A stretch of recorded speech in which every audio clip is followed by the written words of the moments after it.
Welcome to Journey to the Sunnyside, the podcast that helps you build a better relationship with alcohol and uncover the secrets to mindful living. Each episode brings you real stories, expert insights, and practical tools to support your goals. Whether you're cutting back, taking a break, or thinking about quitting for good. I'm your host, Mike Hardenbrook, best-selling author, neuroscience enthusiast, and habit change expert. This show is brought to you by Sunnyside, a personalized, science-backed program that helps you to drink less through habit change, coaching, and community. And for added support, we now have Sunnyside Med, a clinical option offering access to compounded naltrexone, a prescription medication that reduces cravings and helps prevent binge drinking. Ready to start your journey? Get your free 15-day trial at sunnyside.co. Welcome back to Journey to the Sunnyside. Today, we're talking through 5 myths that a lot of mindful drinkers still carry around without even realizing it. Now, these aren't dramatic myths that you hear maybe in headlines. These are more of quiet ones, the ones that sit underneath your day-to-day decisions. And once you see them clearly, a lot of the pressure around change starts to get a little bit easier. So let's jump in. Myth number 1, thinking about drinking more means that something is actually wrong, or that the problem is even deeper than you thought. Now, a lot of people are surprised by this one. You start drinking less, or maybe you start to track, and then suddenly this whole topic of alcohol feels so much louder inside of your head. Now, many people will assume that this more awareness means that there's more of a problem, but it doesn't. When you interrupt a habit, your brain pulls it out of this autopilot mode and puts it more of in a conscious mode. This is that phase where your brain starts checking in with you. It asks questions. It reminds you of patterns.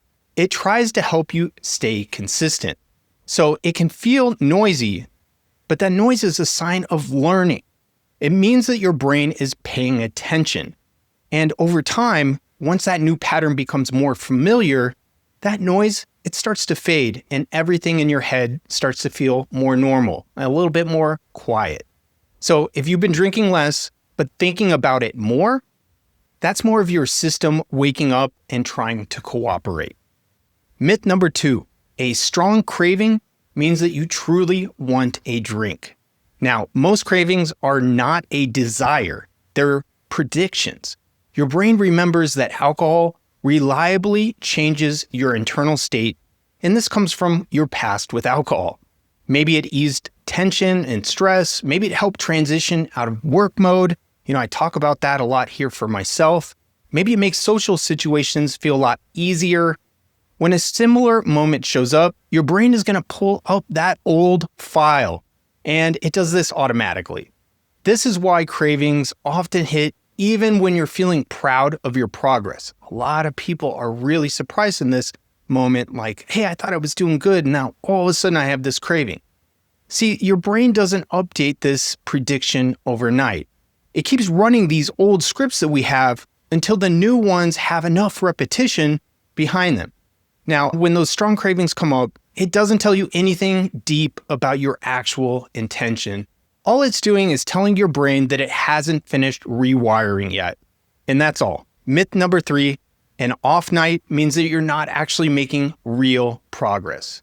People put so much weight on individual nights, but drinking patterns are learned across long stretches. I mean, think about it. It could be decades. So don't isolate moments. Your nervous system needs repetition to understand what you're trying to do.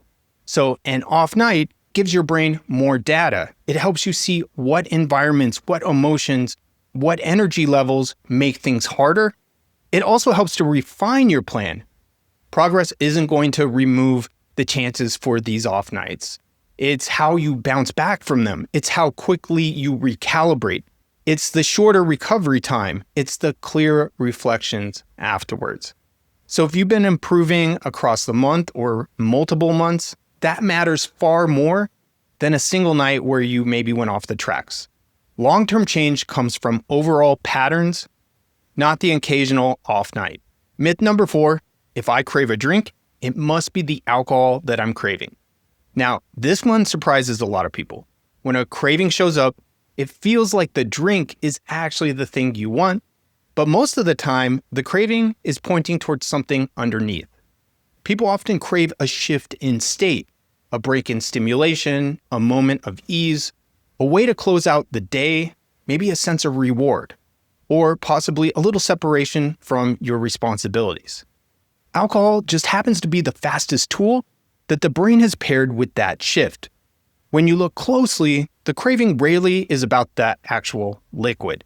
It's about the moment that you're in and what your system is asking for. And once you can identify the real need, rest, connection, grounding, maybe food, maybe even a pause or something to look forward to, the urge begins to change. And it becomes easier to work with. And over time, it's going to lose a lot of its power. So remember, you're not craving the alcohol itself. You're craving relief in a familiar form. Myth number 5, people who moderate easily must have more discipline. This is one of the most common misunderstandings. Most people assume moderation is about willpower, and I have disproven this so many times on this show, but moderation actually has much more to do with capacity than discipline. So what do I mean by capacity? Capacity is shaped by sleep, blood sugar stability, emotional load, recovery, stress levels, and how overstimulated you are. When those areas get stretched out, your ability to self-regulate, it's going to drop off a cliff. This is all tied to your biology and nothing to do with your character or willpower. Now, somebody who can moderate easily, say on a Monday night, they might struggle on Thursday simply because the week has stacked up. There's stress, there's responsibilities, there's family needs. Nothing about their value actually changed, just their internal resources, they begin to dip over time. When you support your system, moderation becomes easier without forcing it. When you ignore your system, moderation becomes harder no matter how motivated you feel.